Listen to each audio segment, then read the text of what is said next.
Okay, good afternoon, everyone. Thank you so much for being here today. Today we'll be hosting another press briefing to discuss any updates regarding the search and rescue case for the submersible Titan that's located approximately 900 nautical miles offshore in the vicinity of the wreck of the Titanic.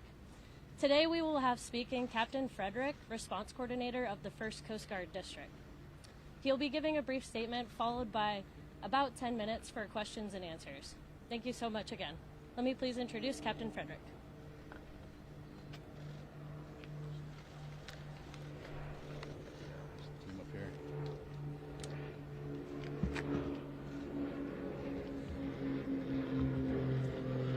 Good afternoon, everyone. I'm Captain Jamie Frederick with the 1st Coast Guard District, and I'll provide an update on our ongoing search efforts for the Titan submarine. Behind me, or beside me, I should say, you'll see several subject matter experts from the Unified Command who introduce themselves momentarily. These individuals represent only a small fraction of the many dedicated professionals working around the clock on this complex response effort.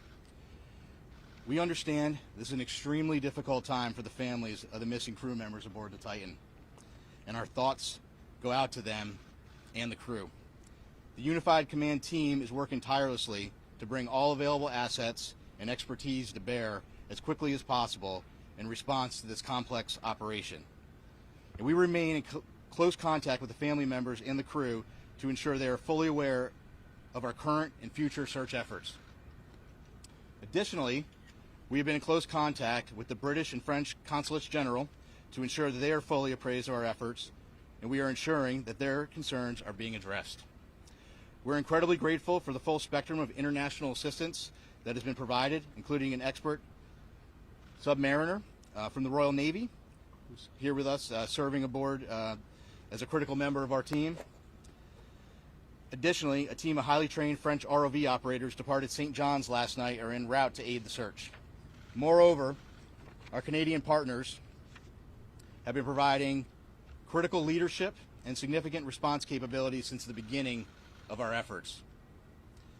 Again, this is an incredibly complex search operation requiring both surface and subsurface elements, and our unified approach is critical. The location of the search, 900 miles east of Cape Cod and 400 miles southeast of St. John's, makes it exceptionally difficult to mobilize large amounts of equipment quickly. In spite of those challenges, we've been able to provide continuous air and surface search assets, as well as additional ROV capability to search below the surface. We currently have 5 surface assets searching for the Titan, and we expect 10 total surface assets to search in the next 24 to 48 hours.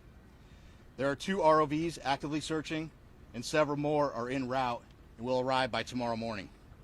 We've received incredible support with aviation assets from our Coast Guard Air Station in Elizabeth City, the Air National Guard, and Canadian Armed Forces. Today there are 2 back-to-back P3 flights. One is ongoing now as I speak, totaling 14 hours of continuous on-scene coverage, and 2 C-130 flights, also one ongoing now, throughout the day and into the evening. Yesterday, a Canadian P3 detected underwater noises in the search area. As a result, ROV operations were relocated in an attempt to explore the origin of the noises. Although the ROV searches have yielded negative results, they continue.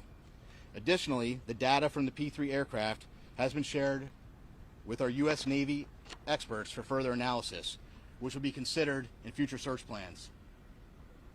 The surface search is now approximately 2 times the size of Connecticut, and the subsurface search is up to 2.5 miles deep, exponentially expanding the size of the search area. We also have to factor in the ever-changing weather conditions, currents, and sea states that expand the search area every hour. There is an enormous complexity associated with this case due to the location being so far offshore, and the coordination between multiple agencies and nations. We greatly appreciate the outpouring of support and offers to provide additional equipment. The Unified Command continues to prioritize assets and resources in order to provide the best capability in the most timely manner. This includes weighing multiple factors to identify the most effective resources available to the response operation. With careful consideration to timeliness of equipment arriving on scene, usefulness and ability to deliver assets to the search area. Over the past 48 hours, we have, through incredible unity of effort, mobilized and implemented a tremendous amount of expertise and response capability. In addition to the ships and aircraft previously mentioned, we've dispatched 2 subject matter experts from U.S. Navy NAVSEA SUPSALV, who will serve as search coordinators on scene for underwater search operations. So I've been stressing unity of effort a lot in this statement, and that's because it is absolutely critical to this complex operation. Again, our thoughts and prayers are with the crew of the Titan and their loved ones. We will continue to work as hard and as quickly as possible in an effort to locate them.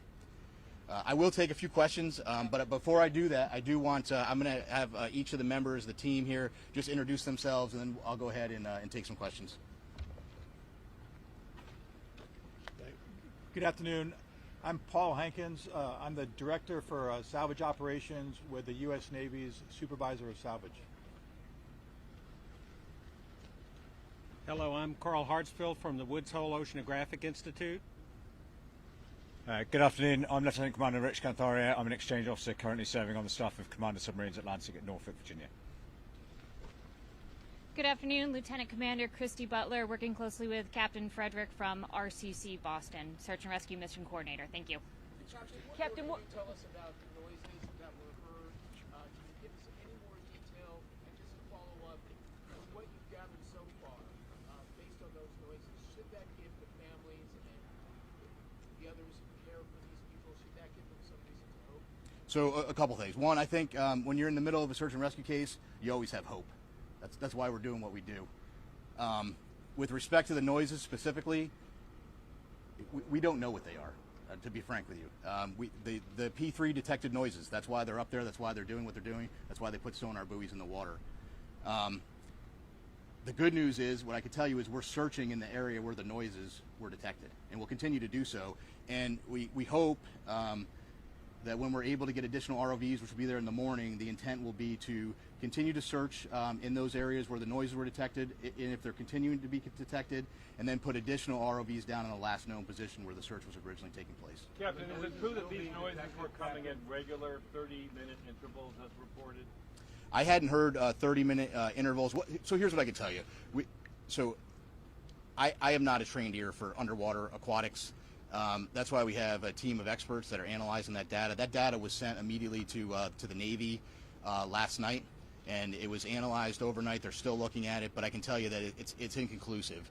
But again, I think the important piece is we're searching in the area where the noises were detected. Captain, can you talk about a timeline? Can you talk about what timeline you're working on in conjunction with the teams that are there? It's a timeline in what respect? How much oxygen they have left off? Oh, okay. In terms of, so we talked about the oxygen number. I think you're all tracking the oxygen number. I think there's an important point with that, though.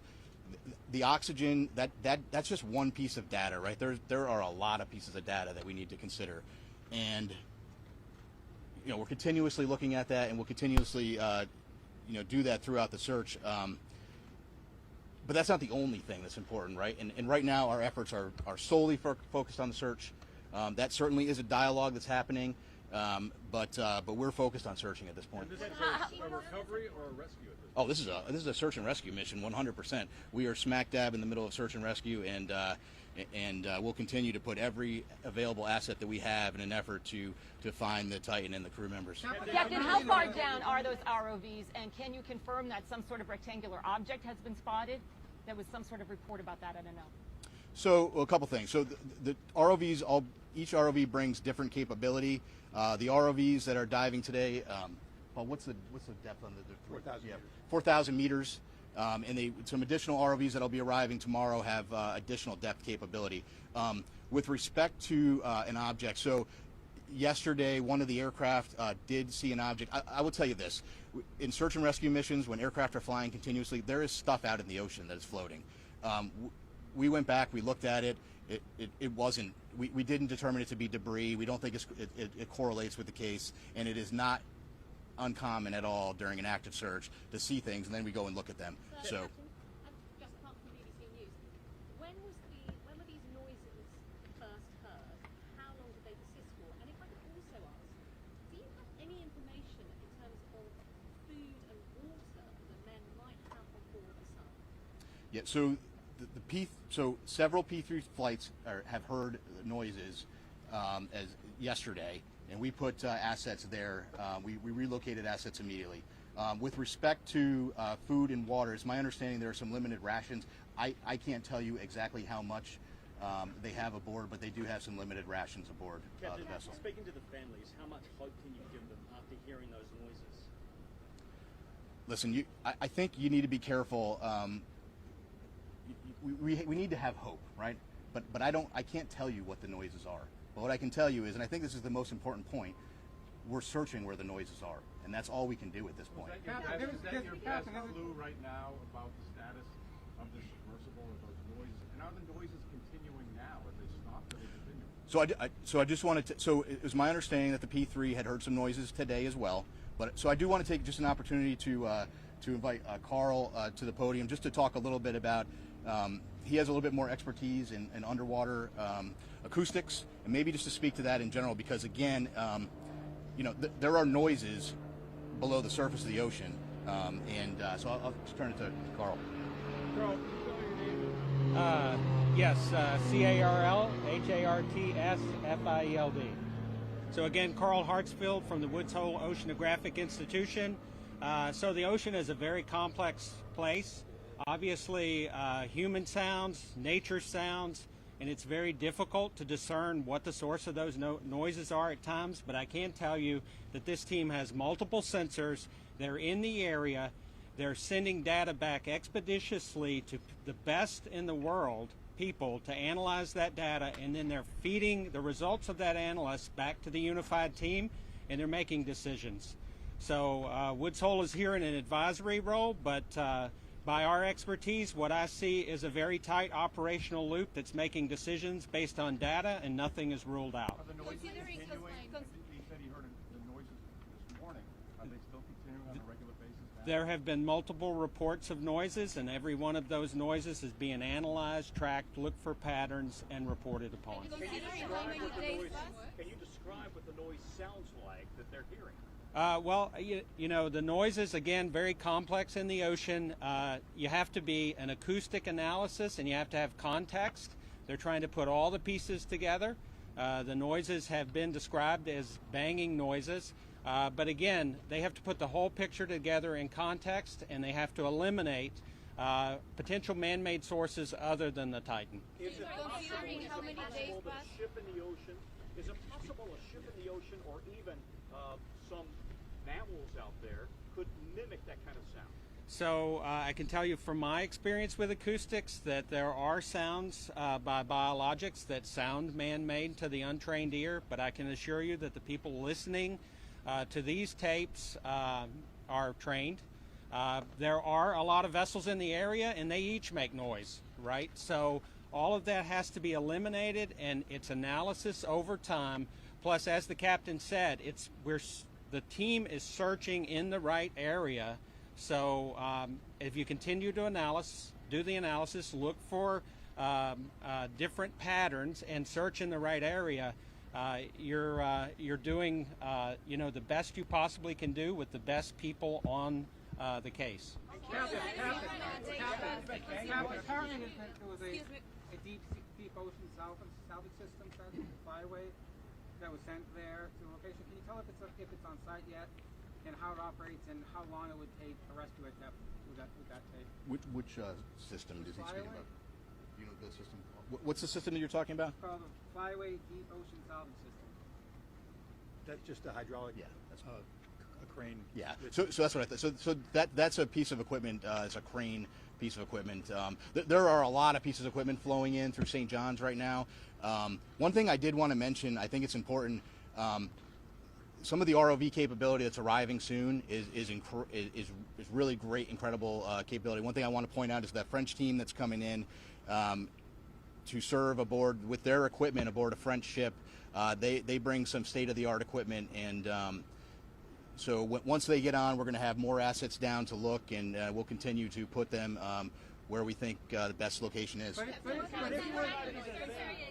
how many days passed, are you still optimistic that you're gonna find them both? So how many days? Did you ask how many days? Or Considering how many days passed? Well, so we have to remain optimistic and hopeful when you're in a search and rescue case. We're right in the middle of the search and rescue case. So I don't want to get into a discussion about when that would end with respect to this case. What I will tell you, though, I'm happy to explain to you kind of how that process were to work. The Coast Guard prosecutes search and rescue cases on a daily basis, and sometimes we don't find what we're looking for, and you have to carefully consider all of the factors, and there are a lot of factors you consider. And then after you consider all of those factors, sometimes you're in a position where you have to make a tough decision. We're not there yet, but if we continue to search, potentially we could be at that point. But again, we're not there yet, and that's a discussion that we will have with the family long before I'm going to discuss that here publicly. What would the rescue operation look like? I'm sorry, ma'am. The likelihood that they can survive beyond tomorrow morning when the oxygen is expected to run out.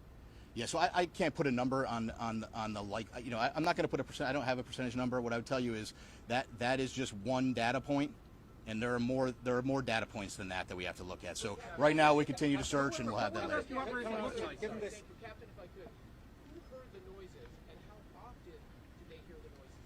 Can you just give us any more specifics? Did Sure. they hear them this morning? Were they at 30-minute intervals? Just give us some more specifics. So the report. So I'm here just want them to back it. Sorry, this gentleman said back it. the noises were heard by a Canadian P3, and that was this morning and some yesterday. I don't know specifically over there 30-minute intervals, but again, I really think the important point to that is we're in the air, we're searching there. We moved assets and we're searching there, and we'll continue to do so. What would the rescue operation look like? Go ahead. And I don't know if you mentioned this yet, but is the vessel itself, what's the likelihood that it's actually still operable at this hour, the vessel itself? Yeah, I don't. So listen, whether it's operable or whether it's sitting on the ocean floor, whether it's in the sea column, whether it's in the surface, it's all speculation, and we're just not in the business of speculation. We're in the business of searching, and we're putting everything we can with the data we have to search for the vessel. And I think we'll take one more question. Go ahead, sir. Just want to get a bit more about the role of the Navy and the assistance being provided, as well as the equipment that is being deployed. Yeah, so we asked for some additional subsurface support, and we got that through the Navy, through a liaison officer. He's just one of many team members, and we're greatly appreciative of the British government and all the support they've given us. Can we expect a daily update now on this? So I think the plan will be to do a daily like this. I'm not going to lock into that right now, but we'll keep you informed, and certainly if there's any major developments, we'll let you know. Thank you very much.